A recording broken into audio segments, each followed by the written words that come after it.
From Yakima, Washington, we're here at Nob Hill Bowl for the title matches of today's JBT tournament. Scratch division a little ahead here, so they're going to start first. Two bowlers looking for their first ever scratch title, as we got Tyler Bowe taking on Josh Mullen.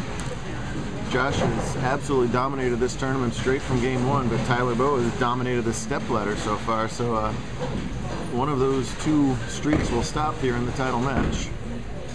First shot ever in a scratch title match for Bowe.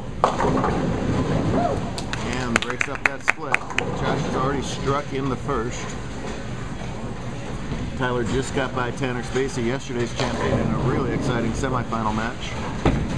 He beat Tristan Curtis in match 2, and Tristan Curtis beat 12-year-old Cortez Schenk in round 1. So youth being served here in the scratch finals. Hard and straight at the 4-7, that's the way to do it. Nice spare for Bowe in the first. Pulled in a much more challenging lane condition than yesterday. Yesterday the scratch cut was -20, today the scratch cut was -70, so about 10 pins harder a game to make the cut today on the Kegel Broadway pattern. About what we expected shot-wise both days, really. Tyler does have one career handicap title to his credit, so we know he knows how to win.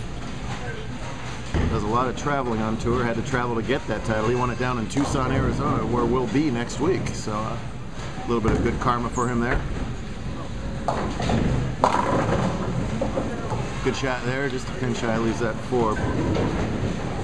It seems to be a carry contest on this pair. The pocket seems to be under control for both bowlers, but getting those corner pins out was tricky in yesterday's title match, and it appears to be tricky in today's stepladder as well. Whoever does that the most is going to end up taking home title number 1. Two nice spares for Bowe. Meanwhile, in the handicap division, this is Toby Shepard in the handicap semifinal taking on Kyle Hayes. Toby's giving 35 and has a chance to strike out for 190, and I think he'll need that second strike to put the pressure on Hayes. We'll see what happens. Mullen came out of the gate with 248 today, and that was good enough for the lead after game 1 and never looked back, qualifying first at +163. That was way ahead of the field. Lower scores than yesterday when Tanner was way ahead of the field at +280, but equally distant away from second place. As Tyler qualified second after 5 games at +58, so he was 100 pins clear after 5 games. Strike working in the second? Yeah, you bet. Crunch and double. The last time that Josh was in this situation, he absolutely lapped the field at Crossley lanes on an even more difficult lane condition, but he had a miserable title match there, so it's got to be somewhere in the back of his head that he doesn't want to repeat that experience, and this is a great way to not repeat that by coming out with a great double here. That'll erase the demons of that, and looking good early on. Toby did get that double, so that's his fill ball up that we're just catching off to the right here. Hayes is working on a double in his 10th frame, so just about anything can happen. Nice finish from Shepard either way. See Mullen with that crouching delivery, stands way left, tons of power. Oh, and all that power wipes out that 10 pin and give him a turkey early on. 215 total for Toby. Kyle goes 9 spare for 171, so he needs, which would be enough. And a strike is definitely enough, as Kyle Hayes throws a late triple to take the match back, and he's going to be advancing to the title match. It'll be Hayes and Stickler for the handicap title. And that'll be coming up partially during this game and partially after this game. A nice basic form of Tyler Bowe, right around the track area. Doesn't quite creep back up there, leaving the 2-8s. Whereas Mullen, the prototypical cranker with that. Look at that pin. Did I get that on camera? Holy cow.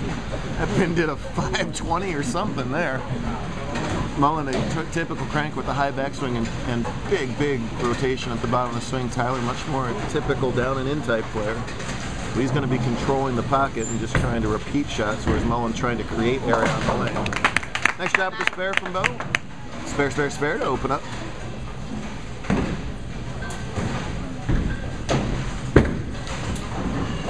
Tell you what, we like the Northwest for many reasons, but not least among those is our fashion statements. We got Tyler Bowe here rocking the white belt and no sock delivery. No, their sock, there is? Yeah. You could have fooled me, unless he's got orange skin on his ankles. I gotta check this out again here. Why do those white belts get so popular? Where's the orange? It's hidden at the bottom? Well, he's got no-show socks at least, so the ankles. Then you got Josh here, who's always brightly colored. He's got the yellow and turquoise ensemble with the white belt, of course. And all of this is being run by a director looking like a Smurf with a hat on. Pimpa Smurf, not Papa Smurf. Tricky little 310 for Bo to shoot at. Oh, it chops that 3 off the 10. I hate that split. Open frame and an even bigger lead early on here for Mullen. That's Evan's Halloween costume. He just didn't wake up this morning and decide to put on a blue zoot suit.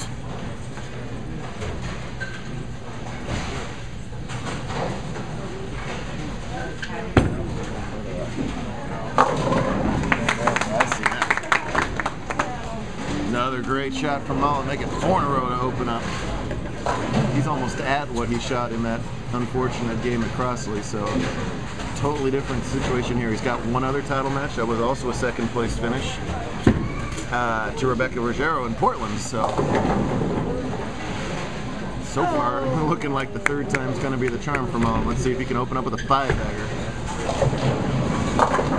You betcha, 5-pin last to fall in that 5-bagger.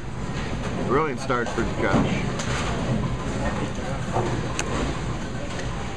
Tyler's been kind of going through the learning curve. He was, got too high average-wise to stay in handicap much longer. Made the move to scratch, sort of paid his dues early on, learning from the big boys. Now we lost sort of our top 4 or 5 superstars, and we're seeing a lot of new names take their place. Tyler right up there among those. So is Josh. So is Tanner. So is essentially the rest of the whole scratch step ladder today. These guys are going to be around for a while. Bo can do this for 7 more years if he wants to. See you in 72 hours there, sir. Excellent weekend, man. Good job. Probably. Absolutely. Bring it on. Another tricky little spare. Tyler covers it up, but it's pretty clear right now that spares aren't going to quite cut it right here. He's going to have to find that strike line again that he had the last game. Tyler plus 58 after 5, and then qualified third at only plus 85. So once you got lower than Josh, the scores really got a lot lower. The bowlers struggled for the most part in this pattern. Tristan said that the hold developed up better, but the swing area just never did develop. There's a nice shot. Always good to get that first one under your belt, under your white belt.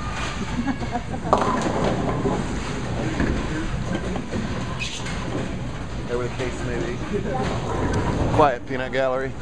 That's Stretch Mullen. No, they're talking about wearing skirts. Oh, okay. Thank you for the clarification. Corey Husted did the white belt. Oh, okay. Hyped that one a little too fast there, and 2-4-5's the result. So the run ends at 5. Still only one perfect game shot in the JBT title match history. Way back in 1997, so that hasn't been done for 14 years and won't be repeated today. Wants to avoid the chop here just to not lose any momentum. Even if he were to chop it, he'd still be in good shape, but much better, of course, to have the spare. Want to see if he stays in control and wins his first title? Watch part 2.